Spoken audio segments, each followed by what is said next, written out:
Coalition of Domestic Election Observers, CODEO, one more at the Niama na we no advisory board.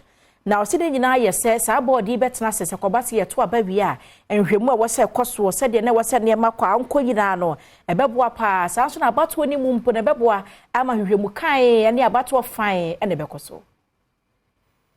Star 25-member reconstituted advisory board at Wonom Ayeno was sharing more quite say elections observation and Yana Coalition of Domestic Election Observers. You try one see from CODEO Ayeno or Bishimukena. You could actually more one better say about so I ever saw no BBMU ebeda honomo fine. Dr. Fred Digby, a co-chair, Emma Advisory Board for Fra. What's here? The Emrana, they share.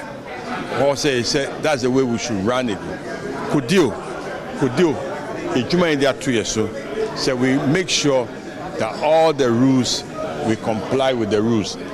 Until said, people touched my said no, we're there 1 year, party A 1 year, party B 1 year, EC. Also be your way, yeah, my interest say, I don't know a year now.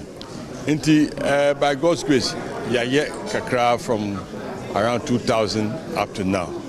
Peter McMenu edi akotene ewo MPP amanyuku ni mu odane di se CODEO bo ne homodene pa ewo man abato ehun nsensem CODEO MPP ene o ma adwuma since 2000 ye wo omo na omo adwuma ene se abato eni beda ho na aye pefe na chinyeje sebe ya ede asumdwe ebeba omem ti yen MPP eje omutum wo sa dwumadie na omudie no nti eye de se omuguso edi se adwuma na emom panyifo dada na omukuta baton no aye adwuma pa a omukoi omuro omumpaboa ede ahye afofo a omuba era Degbe ene Mrs. Villas edano